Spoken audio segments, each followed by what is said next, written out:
Welcome back to my channel GS world group Sandesh. आज हम लोग इस छोटे से सेशन में पॉलिटी पढ़ेंगे और पॉलिटी में पढ़ेंगे कि लोकसभा किस मामले में राज्यसभा से शक्तिशाली है।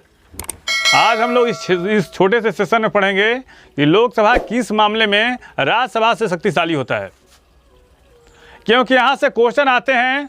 जब आप पीटी के लिए पढ़ें, मेंस के लिए पढ़ें, तो यहाँ से क्वेश्चन आते ही आते हैं। तो आज हम लोग इस सेशन में इस टॉपिक को रखा है, इस विषय को रखा है कि लोकसभा किस मामले में राज्यसभा से शक्तिशाली होता है।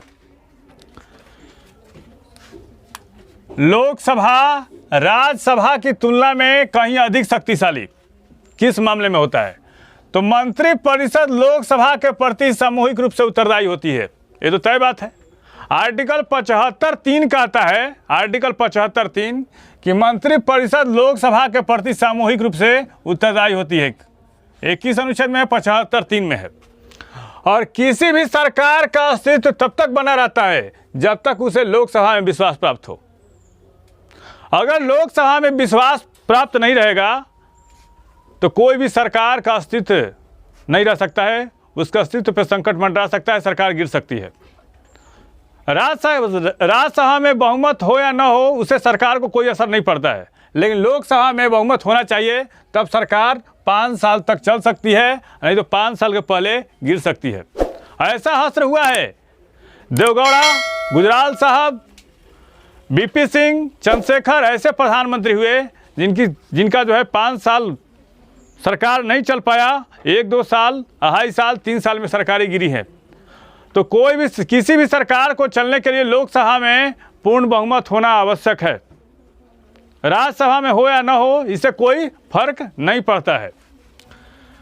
कह रहे सरकार का अस्तित्व तब तक बना रहता है जब तक उसे लोकसभा में विश्वास प्राप्त हो।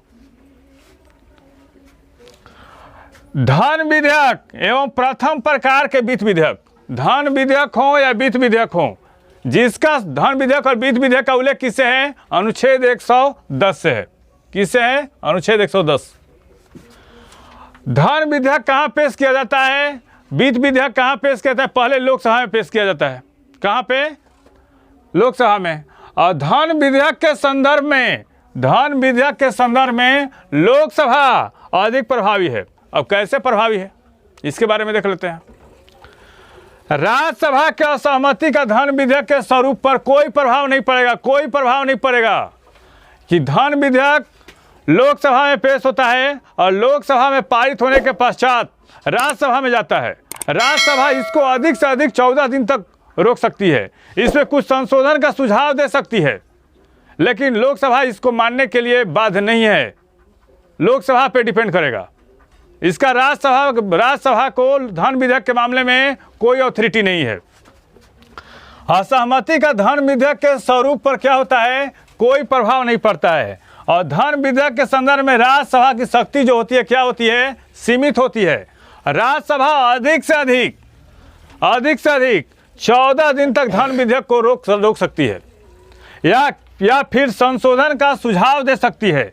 इस सुझाव को मानना या न मानना किस पर डिपेंड करता है? लोकसभा पर निर्भर करता है। हम मान सकते हैं या नहीं भी मान सकते हैं। तो इस 2 मामलों में अगर किसी भी सरकार का अस्तित्व बने रहना है तो लोकसभा में आपको पूर्ण मेजोरिटी चाहिए ही चाहिए। और धन विधेयक या वित्त विधेयक, उस मामले में राज्यसभा की जो भूमिका होती है नगण्य होती है। लोकसभा कहीं अधिक प्रभावी होता है। किसके? राज्यसभा के बानिस्पत। लोकसभा किस मामले में राज्यसभा से शक्तिशाली होता है?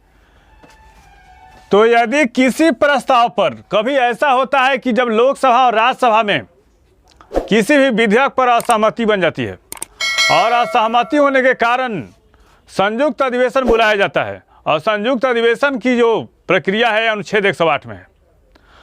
और जब संयुक्त अधिवेशन बुलाया जाएगा लोकसभा और राज्यसभा का, तो संख्या बल किसका ज़्यादा रहता है? लोकसभा का। इस मामले में क्या होता है? लोकसभा ज़्यादा प्रभावी होता है राज्यसभा के बानिस्पत। थोड़ा समझ लेते हैं इसको।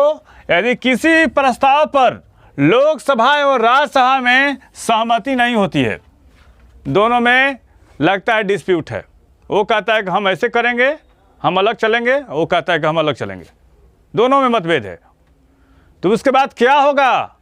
उसके बाद कुछ तो सॉल्यूशन होगा ना। क्या सोल्यूशन होगा उसके बारे में देख लेते हैं। तो अनुच्छेद 108 के तहत राष्ट्रपति क्या करता है, लोकसभा एवं राज्यसभा का संयुक्त अधिवेशन बुलाता है। और संयुक्त अधिवेशन का अध्यक्षता कौन करता है, लोकसभा अध्यक्ष करेगा। संयुक्त अधिवेशन की अध्यक्षता जो होती है, संयुक्त अधिवेशन की अध्यक्षता क्या करेगा, लोकसभा अध्यक्ष करेगा। लोकसभा अध्यक्ष करता है, लोकसभा अध्यक्ष करता है। और किस अनुच्छेद में है, 118 में।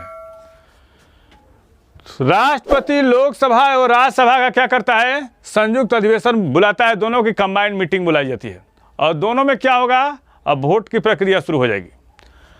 तो तुलनात्मक दृष्टि से आप बताइए, लोकसभा में कितनी व्यवहार्यता सीटें, 545, और राज्यसभा में कितना है, 245 है व्यवहार्यता। तो कौन संख्या बल में किसका मेजोरिटी ज़्यादा है, लोकसभा का। तो तुलनात्मक दृष्टि से अधिक संख्या बल के कारण लोकसभा अधिक शक्तिशाली होता है। मतलब लोकसभा सदस्य जो होते हैं वो ज़्यादा है राज्यसभा के बनिस्पत। तो किसी भी विधेयक पर जब क्या कहता है वोटिंग होगा तो उसमें क्या होगा, लोकसभा ज़्यादा प्रभावी हो जाएगा राज्यसभा के बनिस्पत। बताइए छोटा सा सेशन कैसा रहा। आप लोग कहीं कमी हो तो कमेंट बॉक्स में ज़रूर लिखें। Thank you.